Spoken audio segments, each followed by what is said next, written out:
Alanında uzman konuşmacılarımızın organ nakli ile ilgili yapacağı bilgilendirmeler ve açıklamalar olacaktır. Ailesi gelmişti. Hakikaten zor bir durum. Allah yardımcıları olsun. Profesör Doktor Fethi Ahmet Polat'ı selamlama konuşmasını yapmak üzere kürsüye. Saygıdeğer misafirler, çok kıymetli hocalarım, sevgili öğrenciler, hepiniz hoş geldiniz. Öğrenci kulüplerinin aktif öğrenci arkadaşlarımızın bulunması bizim için sevindirici.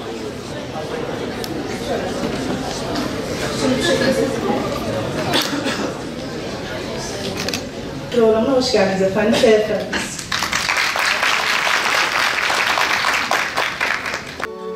Kalbin senin için atmaktan yorulduğunda bir başkasının hayalleri için hızlansın istemez misin?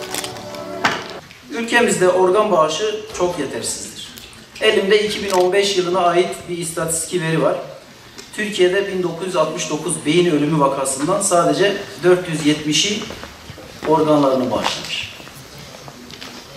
Ülkemizde organ bağışının yaygınlaşmaması yüzünden binlerce hasta nakil ameliyatı için böbrek, karaciğer, kalp ya da akciğer beklerken yaşamını yitiriyor maalesef. Halbuki herkes empati kurarak bir gün organa ihtiyacı olabileceğini unutmamalıdır. Maalesef ülkemizde insanların yaşam kavgası öyle bir noktada ki şu anda birbirimize yardım etme, empati kurma gibi noktaları aklımıza bile getirmiyoruz. Çoğumuz hiç hastalanmayacakmış gibi yaşıyoruz. Günün birinde kendimizin ya da bir yakınımızın hayatta kalabilmek için organ nakline ihtiyacı olabilme ihtimalini aklımıza getirmiyoruz. Aranızda bu konuyu tartışmamız gerekiyor. Çünkü organ bağışlamayı düşünse, istese bile bunu açıklamayan, dile getiremeyen pek çok kişi var. Kaldı ki ailedeki bir ferdin organlarını bağışlamak istemesi diğerlerini de olumlu etkileyebilir. Kısacası gelin tüm organlarınızı bağışlayın. Bu olağanüstü bir iyilik ayaklanmasıdır. İslam'da can değerli bir husustur. Yani canın korunması, dinin korunmasından öncedir. Ve İslam dinin egemen olduğu topraklarda ehl-i kitabın can, mal ve namusu eman altında tutuluyor. Yani mesele o zaviyeden bakıldığı zaman, o zaman İslam kendi topraklarında yaşayan gayrimüslimlerin kötülüklerine ortak mı olmuş oluyor? Böyle bir şey yok. İslam gayrimüslimlerin kendileri arasındaki, yani gayrimüslimlerle olan ticari, sosyal bütün ilişkilerine cevaz vermiştir. Bu durumda ortak olma meselesi söz konusu değildir. Yani o mefsedetin, o zarar yönünün göz önünde bulundurulmaması gerektiğini söylüyorlar. İslam hukukunun genel prensiplerine bakıldığı zaman bu endişenin yersiz bir endişe olduğu çok açık bir şekilde görülüyor.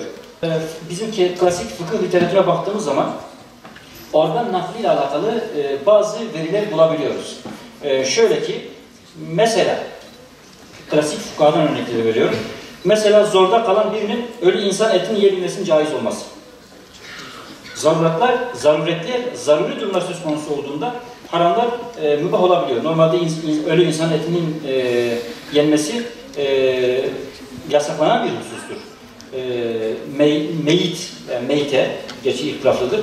Ama bu durumda bir insanın yaşayabilmesi eğer o insanın, ölü insan etinin yenmesine bağlıysa bu noktada cevaz var ve caizdir. Bu konuda itiraz eden kimse de yok.